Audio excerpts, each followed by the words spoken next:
Hello दोस्तों, स्वागत है आप सभी का इसके एजुकेशन फैक्ट्री पर। जी हाँ दोस्तों, आधुनिक भारत का इतिहास के नेक्स्ट वीडियो में आज हम लोग पढ़ेंगे प्रेस और पत्रकारिता। प्रेस और पत्रकारिता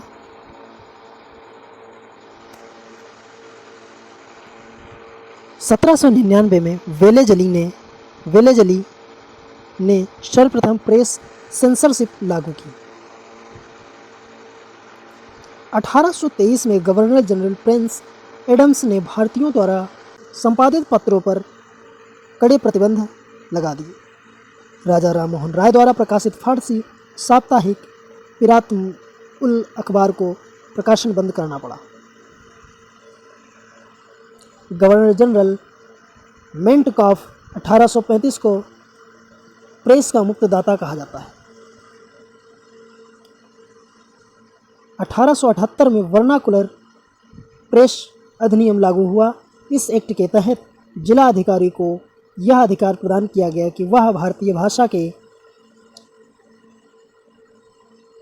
समाचार पत्र से अनुबंध पर हस्ताक्षर करवा ले कि वह ऐसी सामग्री नहीं छापेगा जो सरकार विरोधी हो। लॉर्ड रिपन ने अधिनियम समाप्त कर दिया। कानून से बचने के लिए बंगाली भाषा की अमृता बाजार पत्रिका संपादक शिशिर कुमार घोष रातों रात अंग्रेजी भाषा में रूपांतरित हो गई। देश की एजेंसियां स्थापना।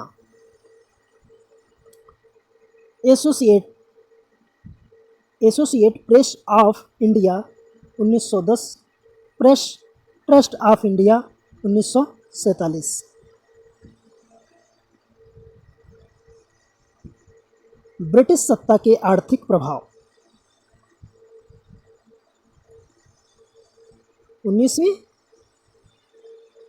19वीं शताब्दी में भारतीय अर्थव्यवस्था एक औपनिवेशिक अर्थव्यवस्था में रूपांतरित हो गई, जिसकी संरचना ब्रिटेन की तेज गति से विकसित होती औद्योगिक अर्थव्यवस्था द्वारा निर्धारित थी। पारंपरिक भारतीय ग्रामीण अर्थव्यवस्था का पतन हुआ तथा वाणिज्यिक पद्धति के अनुरूप नई आर्थिक व्यवस्था बनी। अर्थव्यवस्था एक गहरे संकट में फंसती गई। ईस्ट इंडिया कंपनी के दीवानी अधिकार समाप्त करने के परिणामस्वरूप कृषकों की और साथ ही भारत के परंपरागत हस्तशिल्प उद्योग से जुड़े हुए लोगों की दुर्दशा हुई। कारीगर गांव छोड़कर भाग रहे थे क्योंकि उन्हें बहुत कम कीमत पर अपनी चीज़ें कंपनी को जबरन बेचनी पड़ती थी।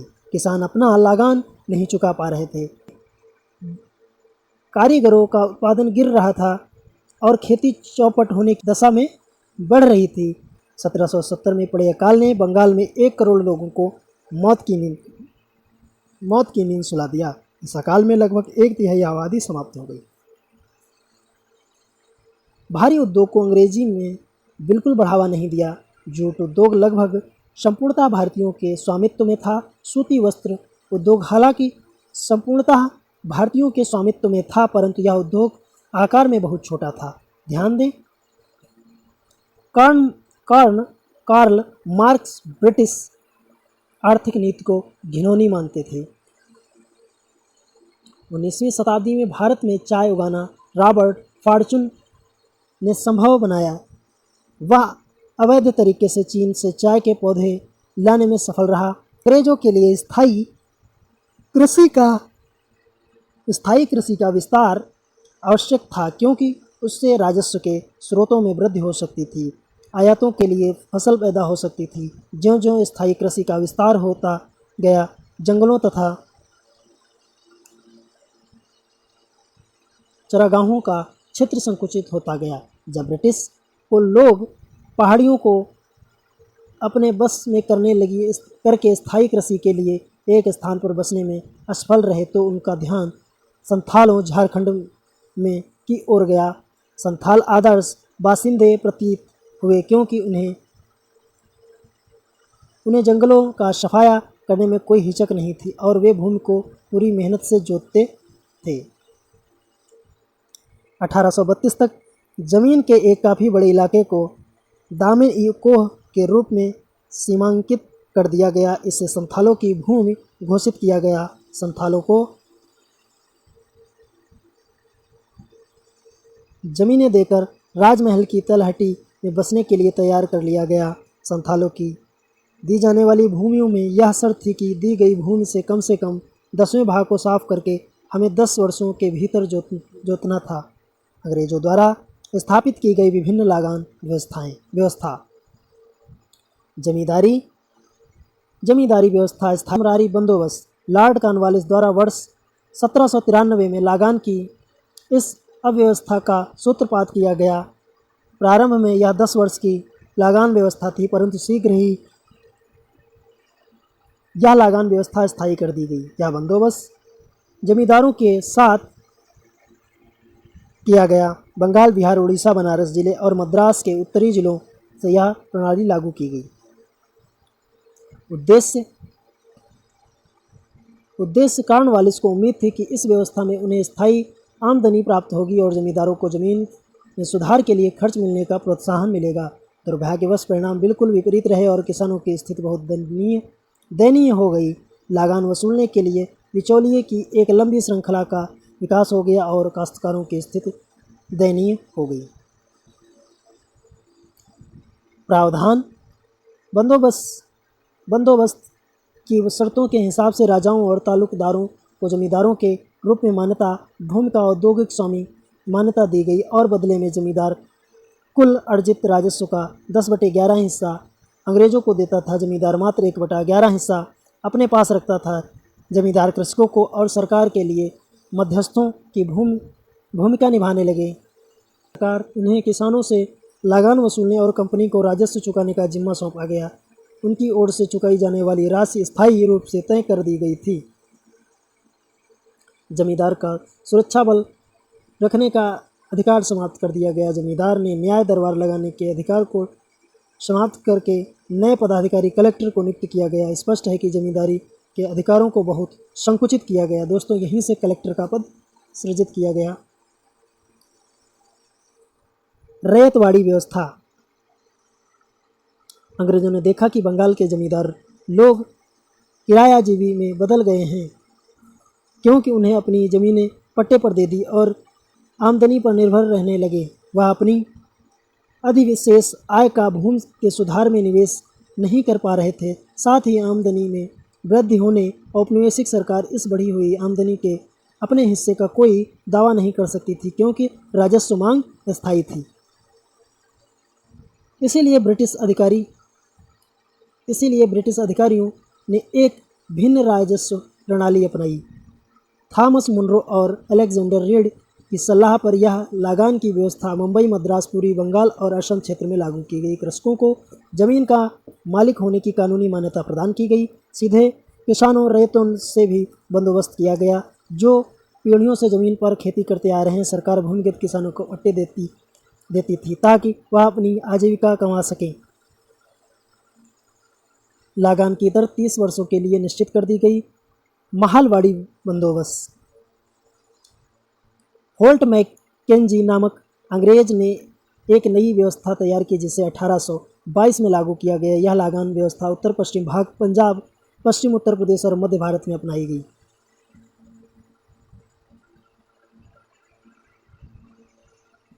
प्रावधान। गांव में एक खेत में अनुमानित राजस्व को जोड़कर हर गांव का या ग्राम समूह महल से वसूल होने वाले राजस्व का हिसाब लगाया जाता था। इस राजस्व को स्थायी रूप से तय नहीं किया गया, बल्कि इसमें समय समय पर संशोधनों की गुंजाइश रखी गई। राजस्व इकट्ठा करने और उसे कंपनी को अदा करने का जिम्मा जमींदारों की बजाय गांव के मुखियाओं को सौंप दिया गया। किसान का कर्ज और कानून। किसान अपने कृषि क्षेत्र को बढ़ाने में लगे थे। इसके लिए वे नए नए इलाकों में जा रहे थे, लेकिन किसानों को अपनी खेती का विस्तार करने के लिए अधिक हल बैल चाहिए थे। उन्हें बीज और ज़मीन खरीदने के लिए पैसे की ज़रूरत थी। इन सब कामों के लिए उन्हें एक बार पैसा उधार लेने के लिए ऋणदाताओं के पास जाना पड़ता था। एक सामान्य मानक की ब्याज मूलधन से अधिक नहीं लिया जा सकता था। औपनिवेशिक शासन से इस नियम की धज्जियां उड़ा दी थी। 1859 में अंग्रेजों ने एक परिसीमन कानून पारित किया, जिसे यह कहा गया कि ऋणदाताओं और रैयत किसान के बीच हस्ताक्षरित ऋणपत्र केवल 3 वर्षों के लिए मान्य होंगे। इस कानून का उद्देश्य बहुत समय तक ब्याज को संचित होने से रोकना था। दोस्तों आगे हैं विविध तथ्य। दोस्तों विविध तथ्य।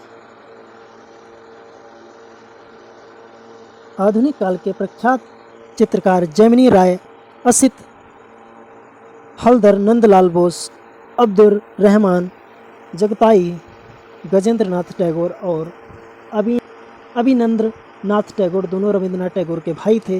राजा कवि वर्मा की तरह अभिनंद्र नाथ टैगोर को भारतीय चित्रकला के पुनर्जागरण के जनक कहा जाता है। दोस्तों याद रखिए, भारतीय चित्रकला का जनक, पुनर्जागरण का जनक अभिनंद्र नाथ टैगोर को कहा जाता है। अभिनंद्र नाथ टैगोर को कहा जाता है। इन चित्रकारों ने यूरोपीय चित्रकला के स्थान पर राजपूत और मुगल चित्रकला को प्रोत्साहित किया। मैक्स मुलर जर्मन विद्वान, इन्होंने भारत के प्राचीन इतिहास को यूरोप के समक्ष प्रस्तुत किया। मैक्स मुलर परमहंस रामकृष्ण से बहुत प्रभावित थे। मैक्स मुलर ब्रह्म समाज से जुड़े रहे।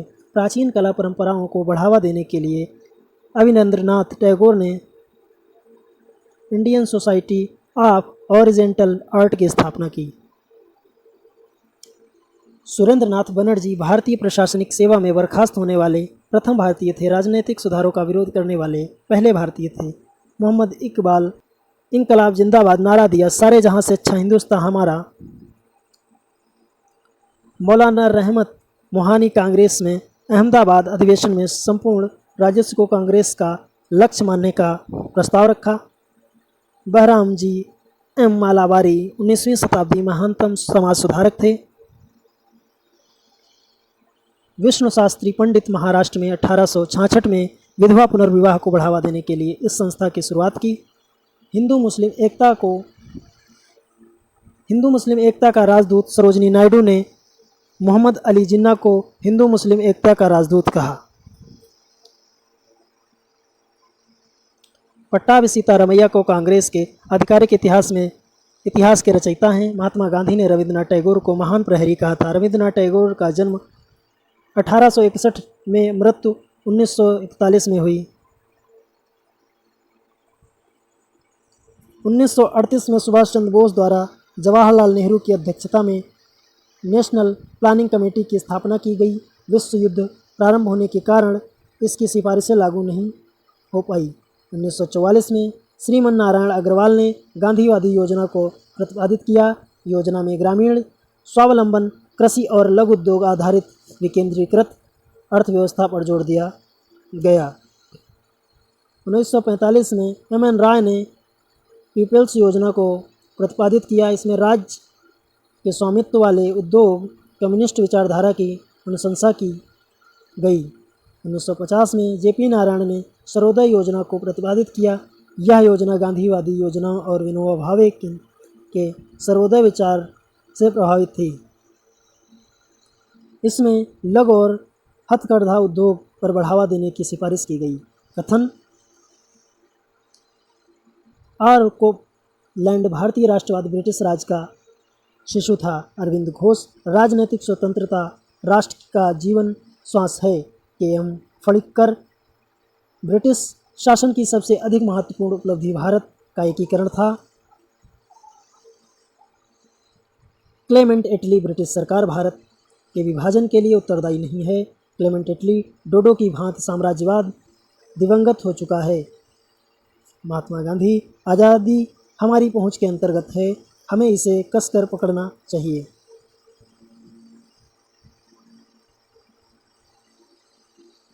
महात्मा गांधी एक स्वस्थ शरीर का मतलब है ऐसा शरीर जो अपनी आत्मा के वशीभूत होता है और एक उपकरण की तरह सदैव इसकी सेवा के लिए तैयार रहता है। भगत सिंह अपनी फांसी से पूर्व भगत सिंह ने दूध अस्वीकार करते हुए कहा, अब मैं केवल अपनी माँ का दूध पीऊँगा। दादा भाई नौरोजी राजा जनता के लिए बने हैं, जनता राजा के लिए नहीं बनी। सरोजनी नायडू गांधी का चरखा चलाना पड़ेगा, गोरों को लंदन जाना पड़ेगा। मोहम्मद अली जिन्ना हिंदू मुस्लिम एकता के राजदूत थे। माउंट बेटन स्वतंत्रता के दिन गांधी की नक्स खाली यानी बंगाल में सांप्रदायिक दंगों को रोकने के लिए प्रयत्न कर रहे थे। माउंट बेटन ने इस वक्त गांधी जी को वन मैन बाउंड्री कहकर संबोधित किया।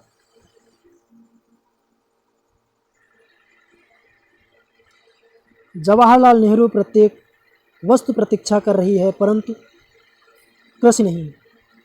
जवाहरलाल नेहरू जब तक किसान खुशहाल नहीं होंगे तब तक देश व समाज का पूर्ण विकास नहीं हो सकता।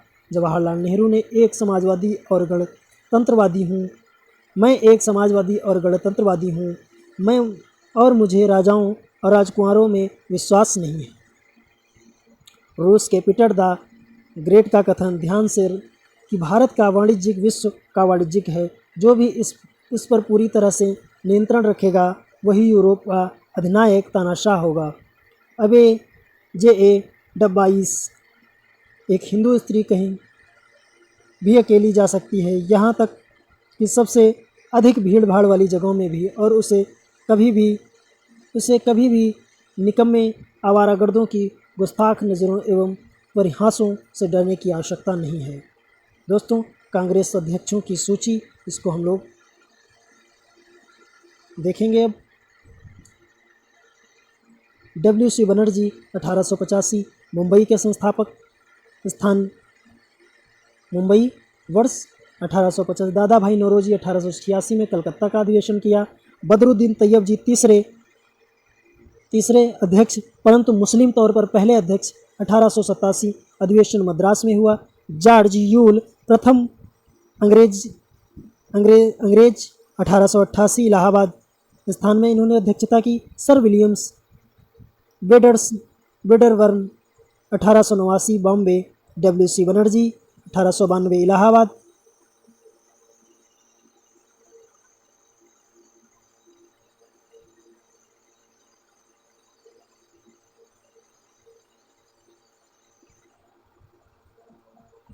दादा भाई नौरोजी 1883 लाहौर। Alfred Webb 1894 Madras. सुरेंद्रनाथ बनर्जी 1885 में पूना में किया। सर दीनसा वाचा 1901 में कलकत्ता। सुरेंद्रनाथ बनर्जी 1902 में अहमदाबाद। सर हेनरी कॉटन 1904 में मुंबई। गोपाल कृष्ण गोखले 1905 बनारस। दादा भाई नौरोजी 1906 में कलकत्ता। रास बिहारी घोष 1907 सूरत। मदन मोहन वाल्वी 1909 Lahore. Sir Williams Wedderburn 1910 Allahabad. Bishan Narayan Dhar 1911 Calcutta. R N Mudholkar 1912 Bankipur. Nawab Syed 1913 Karachi. Bhupendra Nath Bose प्रथम युद्ध के समय 1914 मद्रास। सत्येंद्र प्रसाद सिन्हा 1915 बॉम्बे। 14 से 18 तक दोस्तों चला था प्रथम विश्व युद्ध। अंबिका चरण मजूमदार 1916 में लखनऊ। एनी बेसेंट महिला, प्रथम विदेशी महिला और महिला भी 1917 कलकत्ता। पंडित मोतीलाल नेहरू 1919 अमृतसर। लाला लाजपत राय 1920 कलकत्ता। यह एक विशेष सत्र था। श्री राघवेरे CR दास या कह लो श्री राघव चेरियार। राघव चेरियार 1920 नागपुर। देशबंधु चितरंजन दास 1922 बिहार गया। मौलाना मोहम्मद अली 1923 काकिंडा। मौलाना अबुल कलाम आज़ाद 1923 दिल्ली विशेष सत्र। महात्मा गांधी ने 1924 बेलगांव। सरोजनी नायडू महिला, प्रथम भारतीय महिला 1925 कानपुर में। पंडित मोतीलाल नेहरू 1928 कलकत्ता। ये तो सब बता देंगे कि प्रथम भारतीय महिला सरोजनी नायडू, लेकिन कहाँ का अधिवेशन किया ये कोई नहीं बता पाएगा।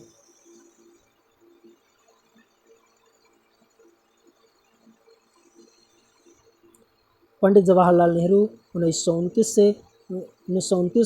1929 लाहौर। सरदार वल्लभ भाई पटेल 1931 कराची। पंडित मदन मोहन वाल्वी 1932 दिल्ली। सेनगुप्ता महिला 1933 Calcutta, doctor Rajendra Prasad 1934-1935 Mumbai, Pandit Jawaharlal Nehru 36 Lucknow,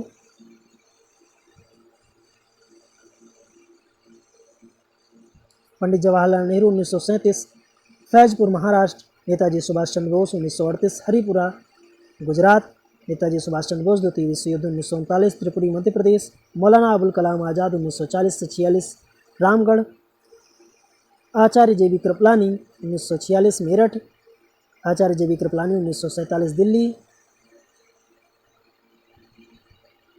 doctor Pattabhi Sitaramayya 1948 और 49 जयपुर। अध्यक्ष से जुड़े हुए कुछ अन्य महत्वपूर्ण तथ्य देखेंगे। प्रथम मुस्लिम अध्यक्ष बदरुद्दीन तैयब जी, प्रथम अंग्रेज अध्यक्ष जॉर्ज यूल, प्रथम महिला अध्यक्ष एनी बेसेंट, प्रथम भारतीय महिला सरोजनी नायडू। गांधी जी अध्यक्ष बने बेलगाम अधिवेशन 1924 में। गणपति नेता के अध्यक्ष नहीं बने बाल गंगाधर तिलक। प्रथम कांग्रेस सम्मेलन जो गांव में हुआ फैजपुर 1937। सर्वाधिक 6 बार अध्यक्ष बनने का गौरव मौलाना अबुल कलाम आज़ाद को। सुभाष चंद्र बोस के अध्यक्ष पद त्यागने पर नियुक्त किया गया पर अध्यक्ष चुने गए राजेंद्र प्रसाद। कराची अधिवेशन 26 मार्च 1931 वर्ष 1931 में कराची अधिवेशन में आर्थिक और औद्योगिक नीति की घोषणा की गई। कांग्रेस ने मौलिक अधिकारों से संबंधित प्रस्ताव पारित किया। यह मूल अधिकारों और सर्वाधिक आर्थिक कार्यक्रम पर संकल्प जवाहरलाल नेहरू और M.N. राय ने तैयार किया। इस अधिवेशन के दौरान गांधी जी ने कहा, गांधी मर सकते हैं परंतु गांधीवाद सदैव बना रहेगा। अधिवेशन के दौरान सुभाष चंद्र बोस ने कहा, गांधी जी की प्रतिष्ठा और लोकप्रियता अपने चरम पर थी। गणतंत्र भारत में कांग्रेस वर्ष 1955 में कांग्रेस ने समाजवादी विचारधारा को अपनाया। 1963 में वरिष्ठ कांग्रेसी नेता और मद्रास प्रांत के मुख्यमंत्री कामराज ने कांग्रेस को सुदृढ़ करने की योजना जवाहरलाल नेहरू के समक्ष रखी। उन्होंने कहा, वरिष्ठ मंत्रीगण को सरकार छोड़कर दल के कायाकल्प के लिए कार्य करने के लिए कहा गया। 3 केंद्रीय मंत्रियों और 3 राज्य की योजनाओं के अंतर्गत त्याग पत्र दे दिया। वर्ष 1967 में कांग्रेस पार्टी में विभाजन हो गया। एक गुट का समर्थन कामराज को प्राप्त था और दूसरा गुट इंदिरा गांधी को समर्थन कर रहा था। इसलिए इस प्रकार कांग्रेस पार्टी की स्थापना हुई। ये दोस्तों कुछ वास्तविक नाम है और उनके उपनाम है, ये हम लोग अगले वीडियो में देखेंगे। तब तक के लिए